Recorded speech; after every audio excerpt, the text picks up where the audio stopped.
we can just begin.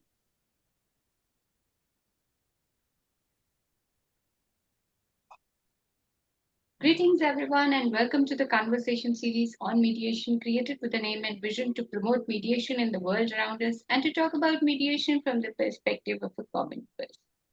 So I will just quickly skip over to the legal disclaimer that the views expressed in herein are the voluntary personal perspectives of the speaker and may not represent the views of the larger professional community they belong to. This conversation series aims to provide a general overview of the subject matter involved and should not be construed as a legal or professional advice in any manner whatsoever. This session is being recorded for wide circulation. It is advised that kindly do not share any confidential information, and the channel will not be able to take responsibility for the breach of confidentiality by the guest speakers. So that is a humble request. Since we are talking about family, let's not. So today we have a new guest, BJ. Brenda BJ is already has been there. So I will just introduce the new guest today. Diana Guerrero is a distinguished mediator an educator based in Houston, Texas, with extensive experience in Tarrant County. With over 8 years of legal experience and background in communications, Diana holds a valuable and highly respected position in her career. As a skilled educator, Diana has trained attorneys, law professionals, counselors, teachers, and paraprofessionals in mediation. So welcome on board, Diana. It's a pleasure to have you here.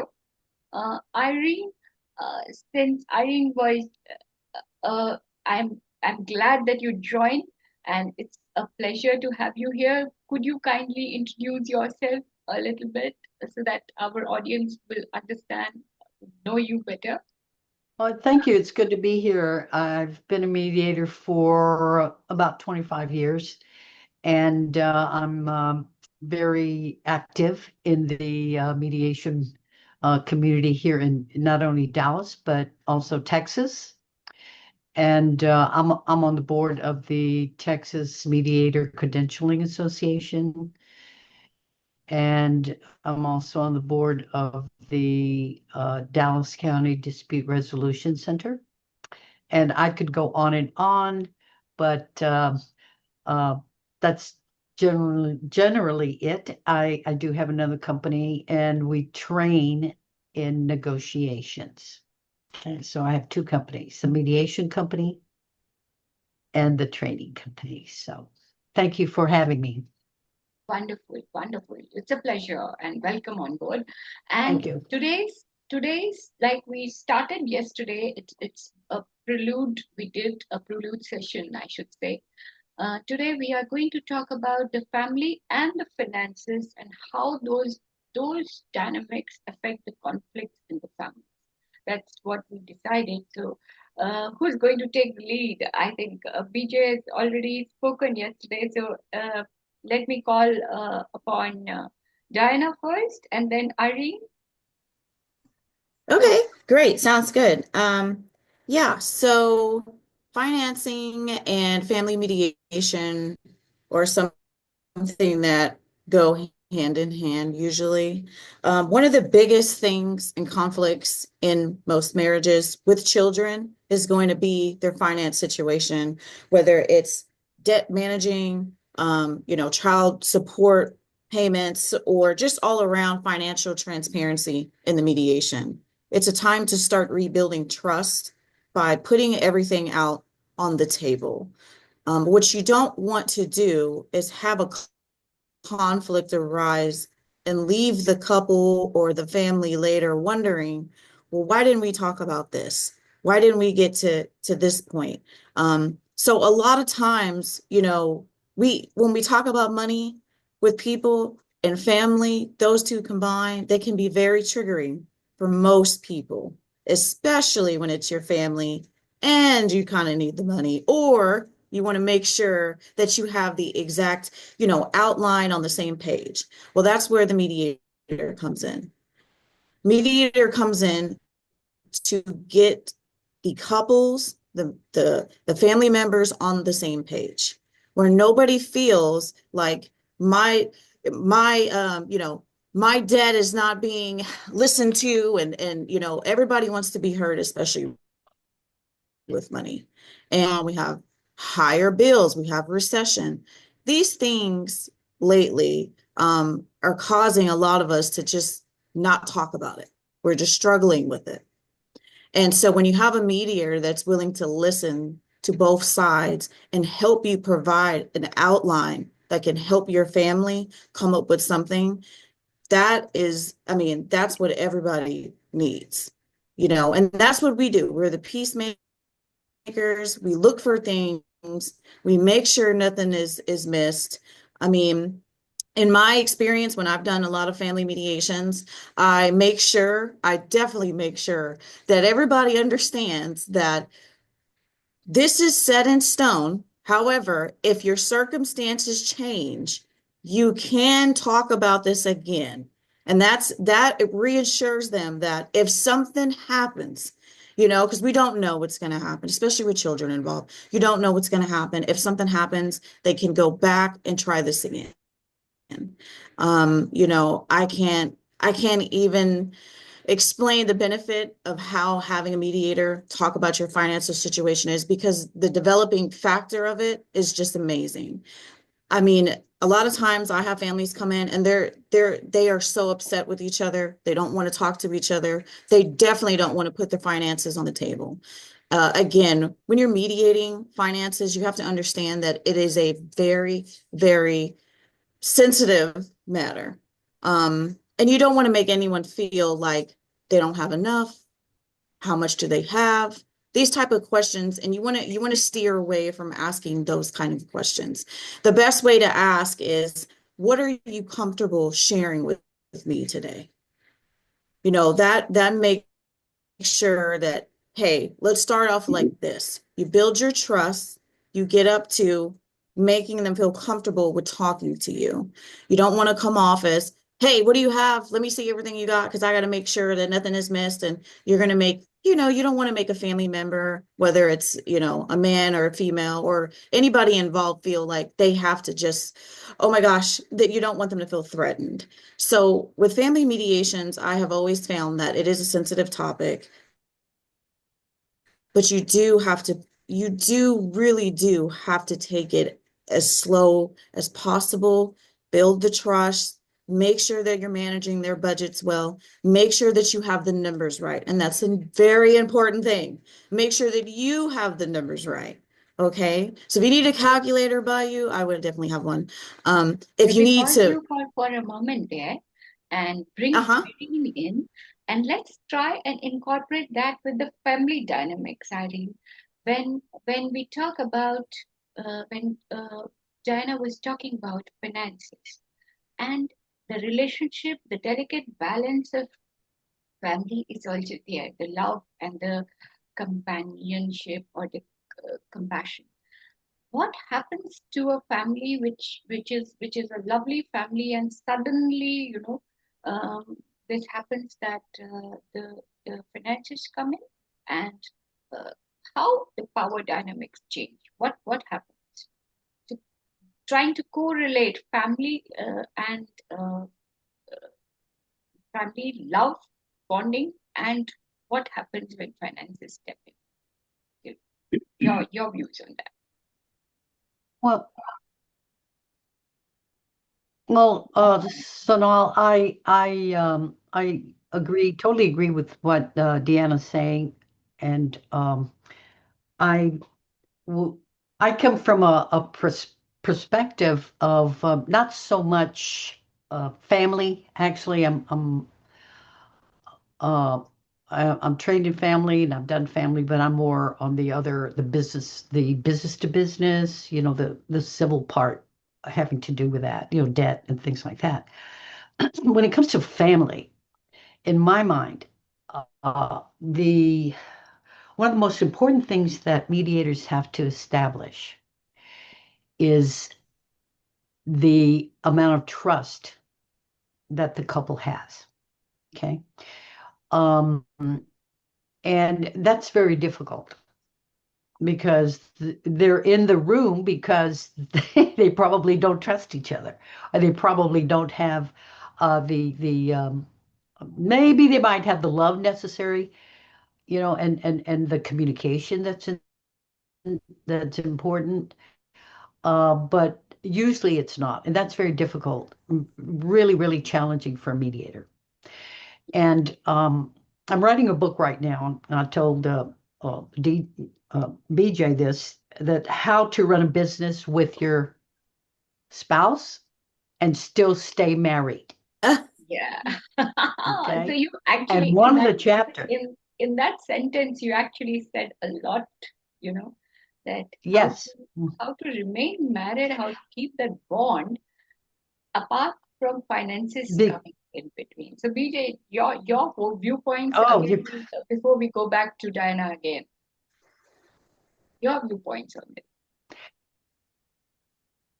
one of the chapters has to do with finances. And we have lived this, my husband and I, and that's why we wrote this book. And of course, he says, "No, that's your book." No, I says, "It's our book. It's our story." And in business or in life, it's going to go this way. And mediators have to realize that in the couples that they're dealing with in a mediation. But I'm coming from the nuggets that the mediator has to be aware of. First of all, there has to be trust, absolute trust. When you're handling finances as a married couple, okay? And it's not your money, my money, and I'm working more, so I'm having. No, no, no, no. What we did and are doing is we had 3 bank accounts. One for us together as a family, as a couple, food, clothing, all the other stuff, a plumber, whatever. Okay, and then we have 2 little side bank accounts. One for him, that's his, and here's this is mine. And we could put the little savings, whatever we do, we could put a little bit in there, whatever it is. We're responsible for that. And if you run out of your savings, too bad. That's on you. You need to be responsible. No, you're not going to take it out. Trust each other. Mhm. And you have to also agree. They have to agree on how they're going to handle the money. One is more responsible, doesn't spend a lot, is and saves for hard times. And the other one, hey, I've got an extra $50 here. I'm going to go buy me, whatever. And that's not going to work. Mediators have to realize, is that where they're coming from? And that's kind of hard but it can happen.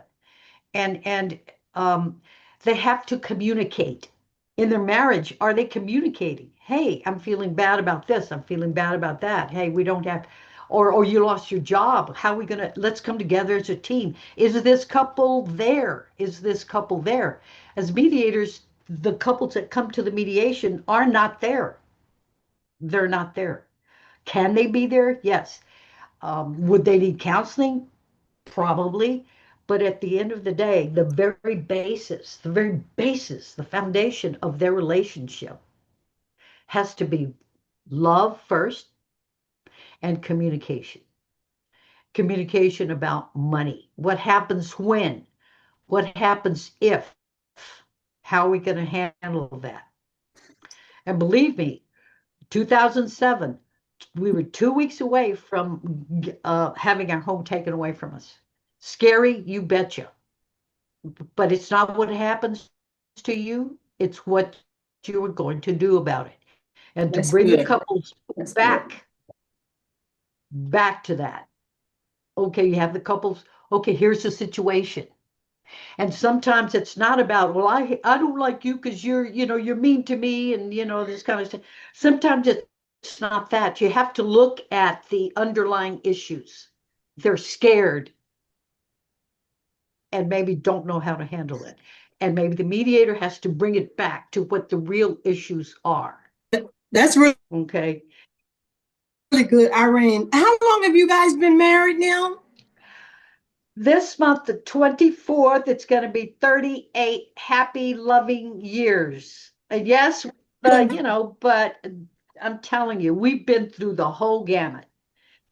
Congratulations. I like the way that you said two little bank accounts on the side. So what I heard you say is that you have one for directly for bills, and then you have your own and he has his own. And I like the way that you said trust, number one, number two, number three, trust, and then love and communication. So to create a safe and space for dialogue is awesome. I really like that. Thank you so much, Irene. That was great. So And Thank you. And communication. we'll come back. one more, can I say one more thing Yes, about yes, the yes, bank please. accounts? Decide who is going to handle the money, the checks, write the bills and all that. So I don't want to deal with it. He deals with it. But you know what? The 3 bank accounts, I have access to all 3. He has access to all 3. I never go into his. He doesn't go into, he can. I can go, but we don't. Do you know what I'm saying? Sounds like So trust. that Sounds like teamwork, trust to me. That's what it that sounds like. teamwork also going on there. So that on that note, let's bring Diana back in again. Uh, Teamwork, as Irene just said, confidence, trust and communication. What do you think about it, Diana? How finances matter and why? How people manage that? Well, I was going to say the best way to manage that is to start talking slowly. Like I said, you want to start not, you don't want to start off too aggressive. I would start off as what is your day-to-day budgeting? Let's look at both of your day-to-day budgeting here. Okay. Let's talk about that. Who pays for what? Just like Irene said, who pays, what's going on here? Let's talk about it. Some of their spending patterns, right? And their indulging habits. You'll have women that want to shop more and spend more on food. You'll have men that want to gamble more, or, another important factor with children is who is paying for their health care. Let's get that. That's very important. Let's make sure. I always reinsure the families that once this is done, and I understand we're doing a separation, divided here. This is also co-parenting. It sounds like we're dividing, but we're co-parenting. If we're able to come today and talk about our money, which is something that most people don't want to share, you're already participating in co-parenting. A strong, strong impression for the parents to show the children. So I like to use that. Stop you there for one moment? Yeah. Because the thought came to my mind. When we are talking about finances, do we take into account something that is not not measured in terms of money? How much time a person is spending in the household work? Because that amounts to a lot of effort, like who's driving around, and who's picking up the kids, who is giving them time for their homework, because that is time, and that time is not measured in terms of finances. It's not being measured in terms of money. So who brings what to the table? Is it important somewhere?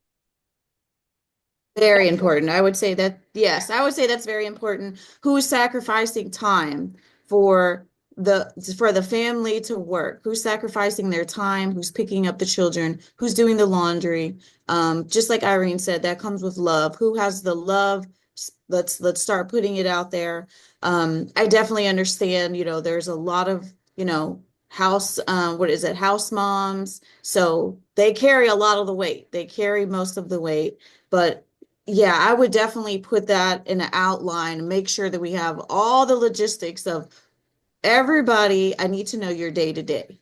That includes your day to day, whether it's your money, what are you sacrificing, and what have we been doing? Because what we have been doing, it's working, but it's obviously why we're here today. It's probably not working to satisfy everyone, right? So we got to figure that out for them. I want to make sure that the indulging habits don't go over. We have to talk to them about that. I want to make sure that they know that it's, even though it sounds like it's a separation, this is co-parenting. You're starting the first step of co-parenting. And that's the most important thing for couples when they start separating. Because you start building the trust within them to be able to talk about these things. Again, it's a sensitive matter. It's a sensitive topic. So a lot of people, they're push it away. They don't want to.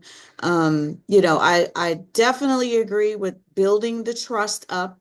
That's how I kind of get my couples there. I want to talk, like I said, I would love to talk about the small things, getting them ready for, everything else. And then it comes down to, just their income power. And I hate using that word, but what is the struggle here with the income power? And that's when we find out that the woman is home and she doesn't make any income. And then the man is, so he believes that he should get most of the benefits. And then she believes and that's the income power that you have to start putting mentally in your mind as you're mediating, making sure that you understand their dynamics.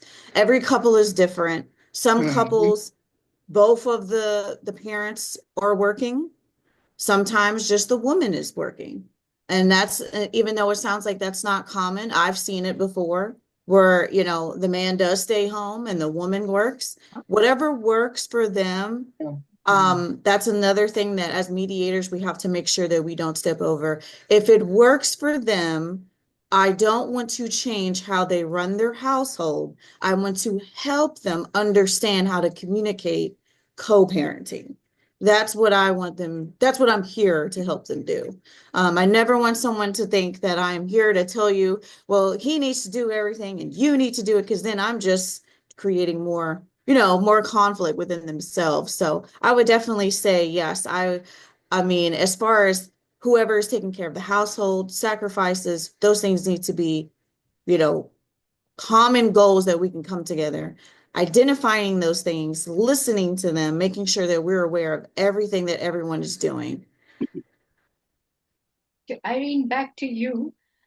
Like she mentioned, there are men who maybe will be doing more. There are places where men have to. They If there's a garden, they're using the lawnmower and they are doing all that work in the house, and maybe they will not be bringing that much finances.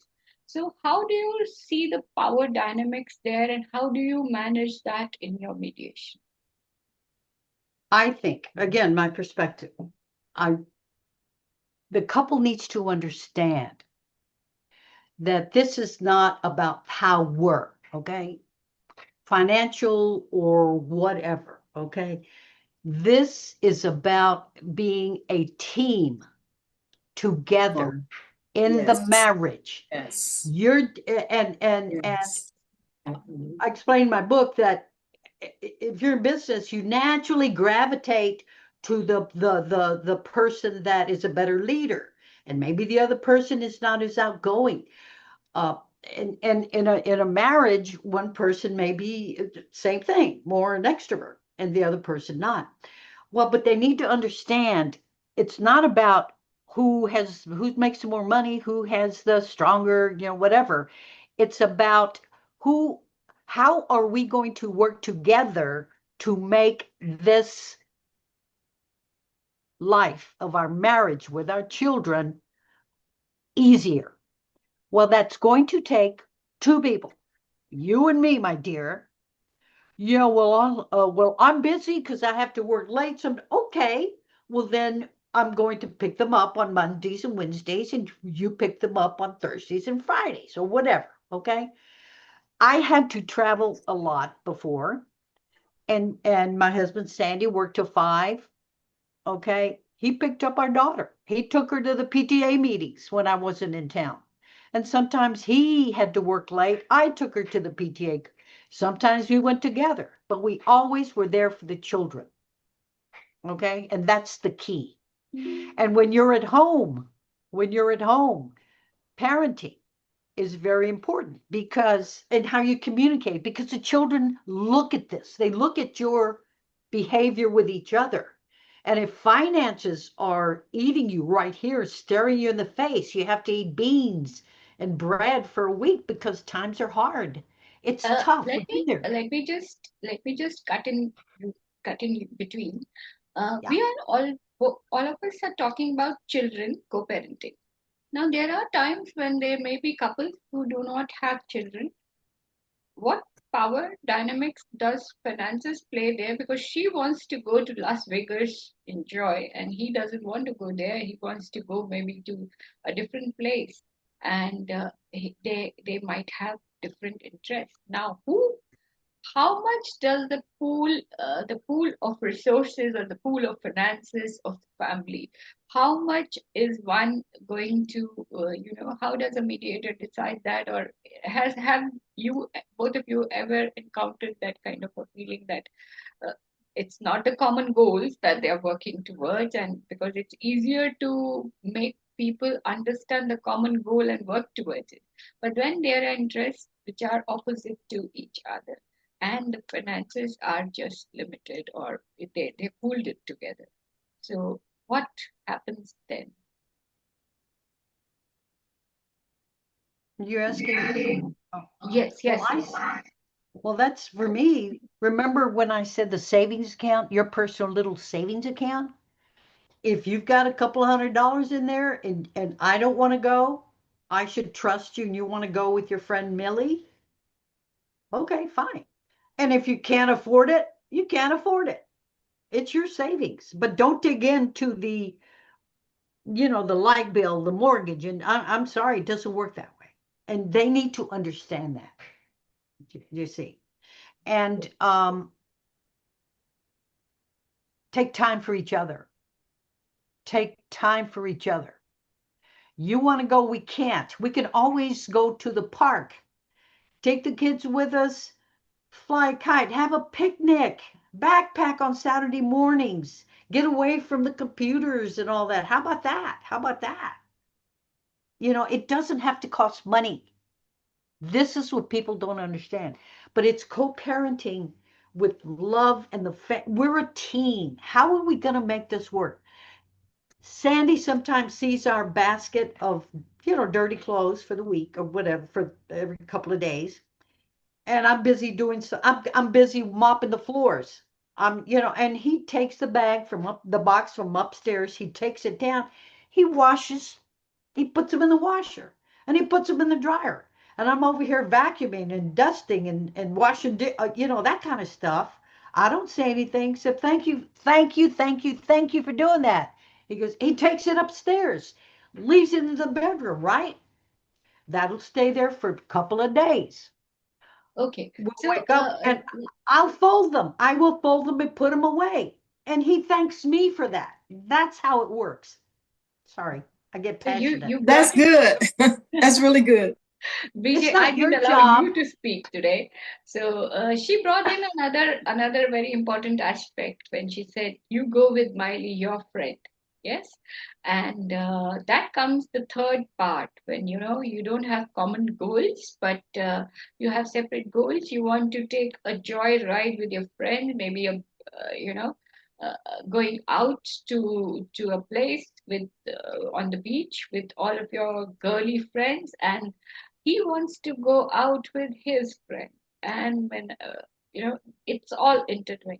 Does it ever happen in relationship that you offer these kind of advices that maybe to this time both of you could compromise on one thing, manage, and he compromises and goes with her, and next time she goes with him, and they try and find out each other's interest or how other person feels like, because we have little less time. So after BJ speaks, Diana can take over and give her views Yeah. on it. I think, a lot of couples are different, and I really appreciate everything that everybody said. It was so yummy, yummy good. I hate that we have such a short time and can't wait for the next segment on these 3 Fs. But what I can say is that every couple is a little bit different. And I think that everything Irene said is good and right, and everything Dan said is good and right. And there's always a different perspective. And what I can say is that every couple is a little bit different, just like they said. So whoever have the strongest strength or whatever the couple agree on, that's what it is. What if you are married to an accountant what if you're married to a financial planner? Let's say one person is a financial planner and one person is a CPA. Okay, so they're both really good at managing money. I mean, it would be up to the couple how they want to proceed. So it doesn't matter what the expertise or experience is, because they're a stay-at-home mom who manages the money, and the husband goes out to his 6-figure, 5-figure job, but the wife handles all the financing, because staying at home is a really blessed, tough job. I mean, that's one of the toughest jobs you can have, being a stay-at-home mom or a stay-at-home dad with the kids. That's the best job in the world, if you ask me. But yeah, so there is always room for growth. And I really like what you said, Irene, about your spouse pitching in and saying thank you.